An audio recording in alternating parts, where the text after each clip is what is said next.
dia, meus amigos. Aqui quem fala é o professor Sérgio, engenheiro mecânico formado pelo Instituto Federal do Piauí, e eu vim aqui para ajudar vocês com a disciplina de instrumentação.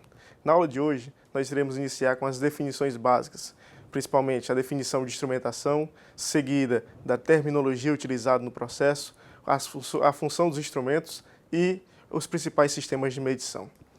A definição de instrumentação, basicamente, nós temos que lembrar do seguinte: os instrumentos de medição são utilizados para controlar e medir as variáveis das grandezas, entre elas pressão, temperatura, pH, condutividade, entre outros tipos. A partir daí, então, nós podemos tirar a definição básica de instrumentação.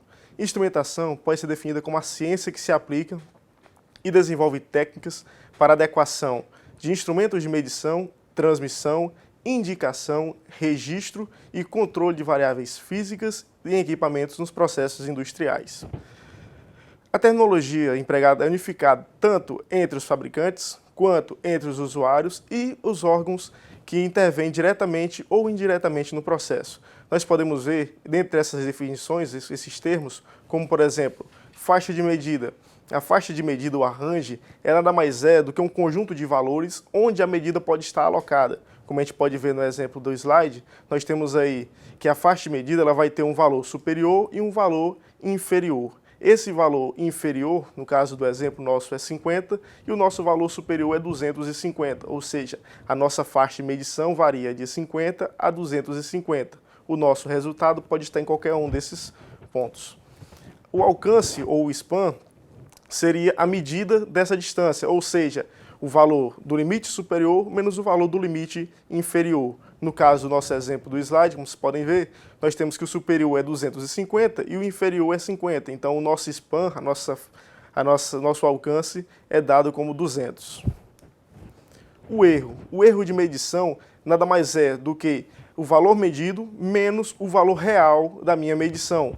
Ou seja, esse erro ele pode ser um erro estático ou um erro dinâmico. Basicamente, eu posso olhar o erro como sendo o seguinte: o erro, ele é o quê? Eu tenho o meu valor encontrado, aquele que eu pego durante a medição, e eu tenho o valor desejado, ou seja, o valor real da medida. Então, o erro é a diferença entre os dois. O erro estático é quando eu estou trabalhando com medidas não variáveis, como, por exemplo, medidas de paquímetro, trenas, réguas, entre outras medidas estáticas, como o nome já diz. Enquanto os valores dinâmicos são aqueles que variam com o tempo, como, por exemplo, a velocidade de um carro. A velocidade de um carro ela varia à medida que o piloto acelera esse carro. Então, eu tenho que essa velocidade ela vai variar de acordo com o tempo. Então, esse erro dinâmico nada mais é do que, durante a medição, vai levar um certo tempo entre a medida chegar do receptor até o registrador. Dessa forma, essa distância, esse tempo que vai levar para fazer a medição, vai me dar uma certa diferença na minha medida, uma diferença temporária, ou seja, o meu erro dinâmico, que ele vai mudar de acordo com o tempo. A exatidão.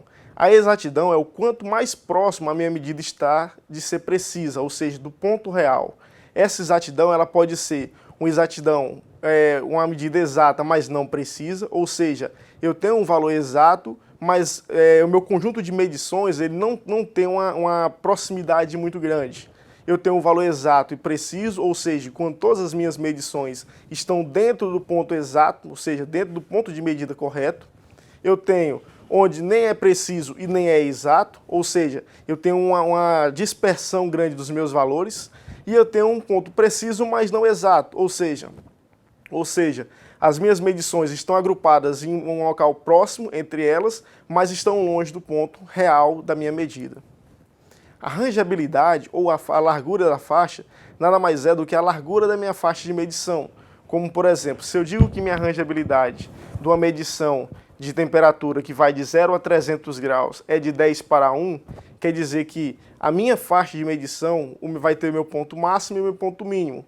Em relação de 10:1, esse ponto máximo, no caso, seria 300, e o meu ponto mínimo seria o valor máximo dividido por 10, no caso seria 30. Se eu digo que minha rangeabilidade seria de 100:1, então como é que nós teríamos? Nós teríamos que o valor máximo, como é 300, então meu valor mínimo seria de 3, tá certo? A zona morta. A zona morta é aquele ponto de variação mínima, variação máxima, onde não ocorre mudança na minha leitura. A gente pode analogamente utilizar esse valor, esse conceito, ao termo de folga, ou seja, folga mecânica.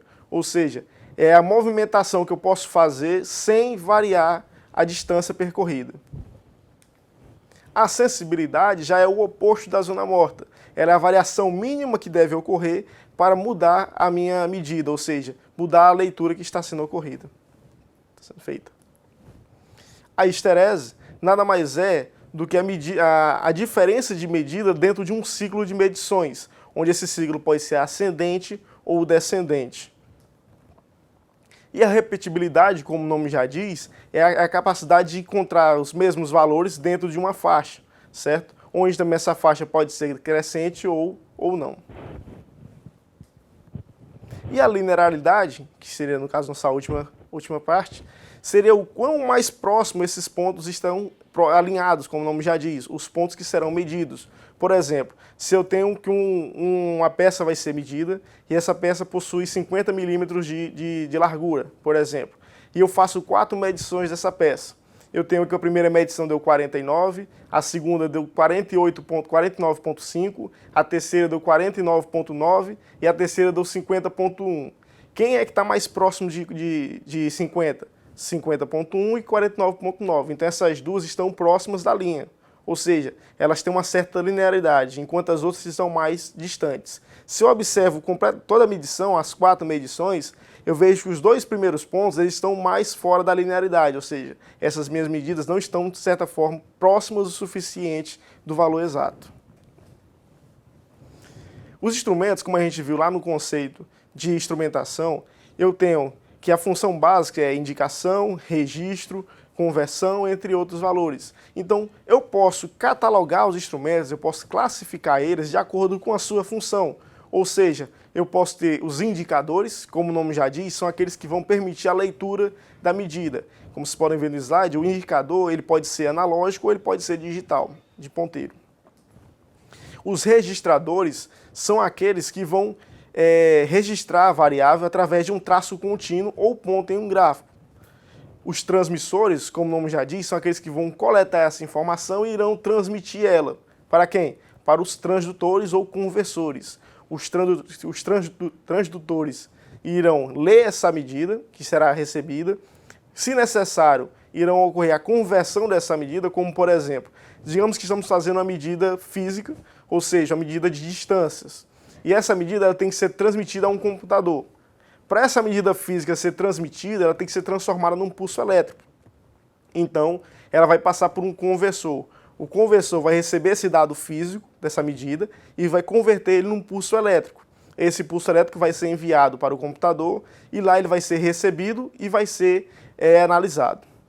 A análise vai ser feita através de um controlador. O controlador ele vai pegar as informações convertidas ou não e vai analisar elas com informações prévias definidas, ou seja, valores que são desejados.